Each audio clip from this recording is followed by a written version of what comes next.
Good day, everyone. We are the Group 1 and we are going to present the summer risk in the use of ICT and e-networking. Technology is a phenomenon that seems to be uncontrollable. Despite the so many benefits for teaching and learning, there are also negative effects or influence on the learners. Using technology is not a risk itself, but how it is used will be vulnerable to risk. The benefits brought by the internet are too many to mention. There are so many risks that we have to be aware in the use of digital technologies, and as a whole, we are all unintended consequences. There are safety issues that are needed to be addressed by authority through safety policy and guidelines. Schools experience various problems every day that in return affect student learning negatively. Schools must ensure students are aware of expectations relating to the safe, responsible, and ethical use of digital technologies. Supervise and monitor all online activities in the light of educational objectives. Hence, as future teachers, you have to be aware of how to safeguard learners in the school communities, where they spend most of their waking hours, and also in their homes or facilities that provide opportunities to use digital technologies like internet cafes. Safeguard and protection should be the primordial role of parents, teachers, and schools. In addition to enjoying the many benefits that ICT have brought to the education sector, schools also need to be aware of the potential risk posed to both staff and students. Teachers and other school staff play a very important role in student safety and protection. The internet, with its endless access to information, is a valuable tool but also a potential risk to safety and security. It is necessary to monitor or be aware of what a child sees and shares or could become exposed to. Each of these risks can be minimized and thus more easily managed through the implementation of specific policies and cyber safety use agreements. Staff should be aware of the risk and check that any technological devices children use are secure and have relevant security installed. Potential incidents that a school may face range from the potentially minor to the more serious.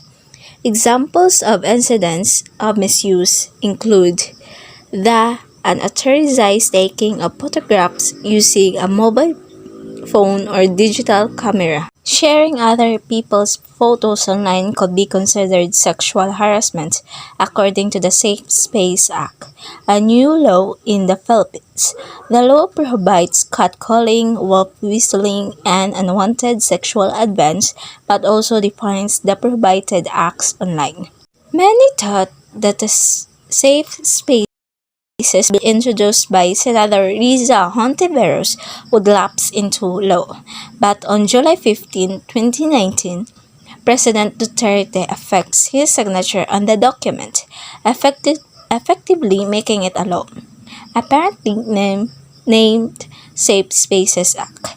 It is an act defining sexual harassment in street, public spaces, workplace, and educational institutions. But according to the law, public spaces can also refer to online environment, but it also prohibits making an unwanted sexual remarks and comments online, including uploading or sharing somewhat photos or videos without consent. These photos or videos do not have to be explicit or sexual in nature. Second is accessing online material that is illegal or inappropriate to the school environment. Much of what is defined as illegal in everyday life is also illegal in cyberspace. Crimes such as theft, fraud, scam, harassment, stalking, grooming, identity theft, the possession or trading of objectionable material. Copyright infringement and defamation are illegal whether done electronically or otherwise. The accessing of illegal material in the school environment is a very serious incident that should be dealt with immediately by the cyber safety team. Third is accessing age-restricted material. Age-restricted materials is illegal to show, give or sell to a person under certain age, usually 16 or 18 years old.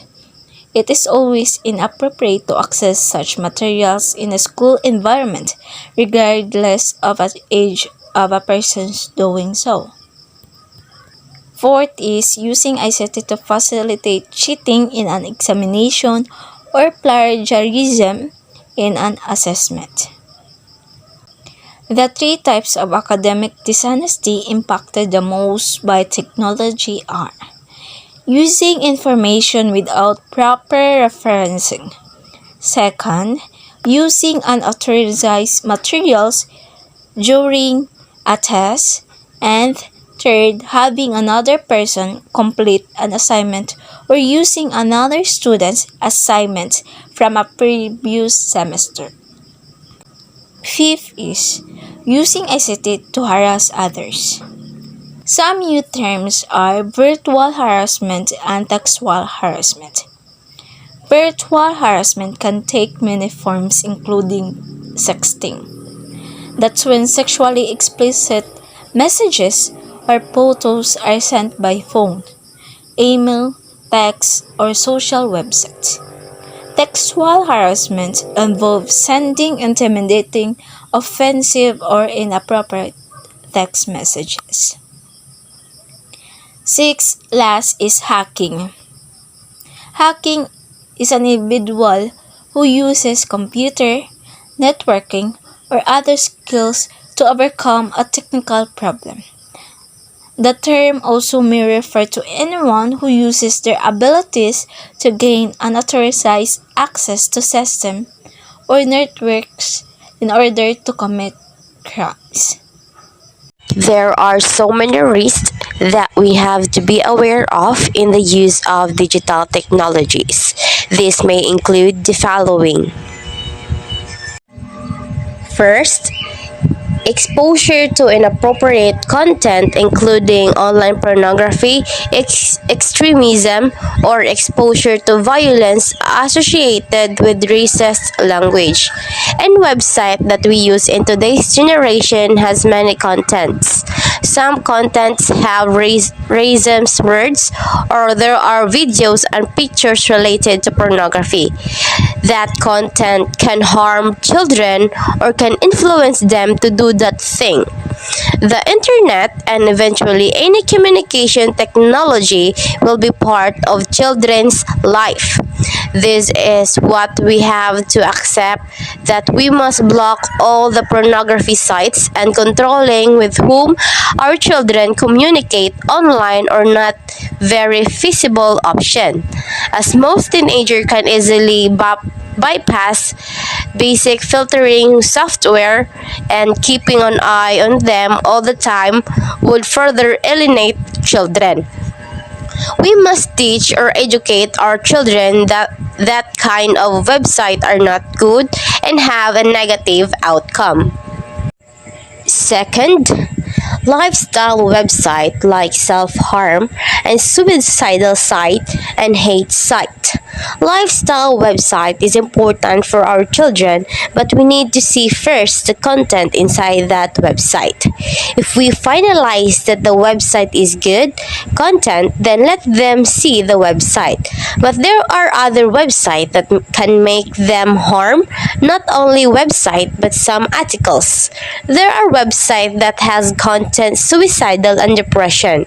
We need to watch our children and teach them that kind of website has bad result. And we need to advise our children that kind of content is not good. Number 3. Cyberbullying in all forms, receiving sexually explicit images or messages. Cyberbullying, as we all know, that it is among the top cybercrimes in the Philippines. So to prevent cyberbullying from occurring, we need to educate ourselves and don't cyberbully others.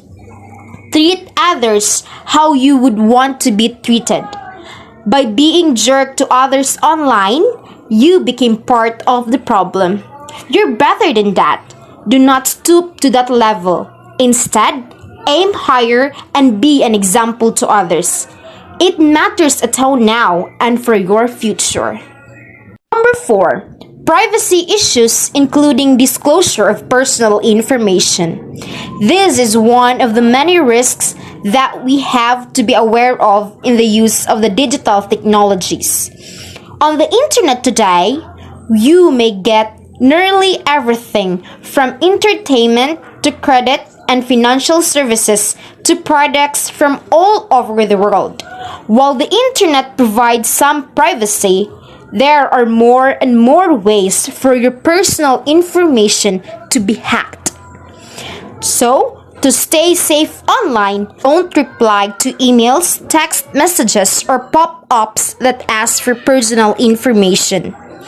Only disclose personal information to trusted or secure websites.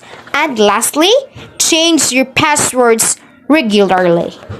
As a future educators, it is our obligation to teach students how to utilize digital media in a polite and safe manner.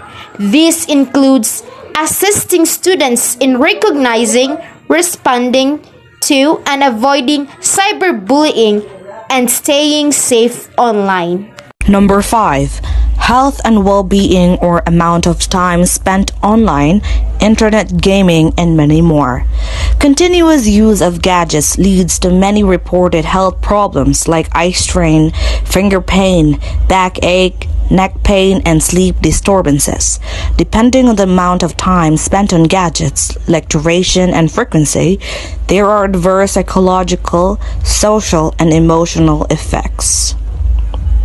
Number 6. Prolonged exposure to online technologies, particularly in early age. Studies also prove that the excessive use of electronic gadgets in early childhood or teenage years can result in different psychological disorders like attention deficit hyperactivity disorder or the ADHD, as well as psychological complications like obesity, dryness, blurring vision, headache, and etc. To minimize these dangers, we must limit our exposure to online technologies and put a time limit on how long we can be exposed to these gadgets. 7. Addiction to gambling and gaming. Gaming is a fun and sociable way to spend time, encouraging teamwork and developing skills. All good stuff, but there are a few risks you need to be aware to help them stay safe and have positive gaming experience. Although there are some great benefits to online gaming for young people, it is important to be aware of some of the risks that might impact their well-being. Games can offer young people a sense escape from the reality of the world, and social aspect of some games can help children feel part of a community. However, without the right guidance on what games to play or when to play, children can be exposed to certain risks such as in-game bullying, online grooming, or in some extreme cases, gaming addiction. There are short-term and long-term effects of an online addiction. The short-term effects of an online addiction include unfinished tasks, forgotten responsibilities, and weight gain. While long-term effects are seen more in the physical symptoms such as backhead, neck pain, carpal tunnel syndrome, and vision problems from staring at the screen. It can also lead to bankruptcy, especially if the time spent online is focused on shopping, gambling, and gaming. 8. Theft and fraud from activities such as phishing. Phishing is a technique criminals use to gain their victims' trust by sending convincing email messages or leaving an official sounding phone or text message to pose as a legitimate organization. Messages or websites phishing for more information might ask you your usernames and passwords, social security numbers, bank account numbers, personal identification numbers, full credit card numbers, your mother name, your birthday. So, if someone might ask you that question, never respond to any of these messages, no matter how realistic it might appear. If you respond with that information, then your computer or accounts may be compromised and be used to be harmful things to you or other people. Theft occurs when someone uses another person's personal information such as name, social security number, driver license number, credit card number, or other identifying information to take on that person's identity in order to commit fraud or other crimes. 9. Viruses, Trojans, spyware, and malware.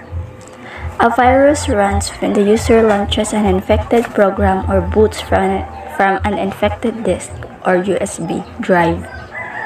Viruses keep a low profile because they need to spread widely without being detected. Most of the time, the virus code simply infects new programs or disks. Eventually, often at a predefined date and time, the virus payload kicks in.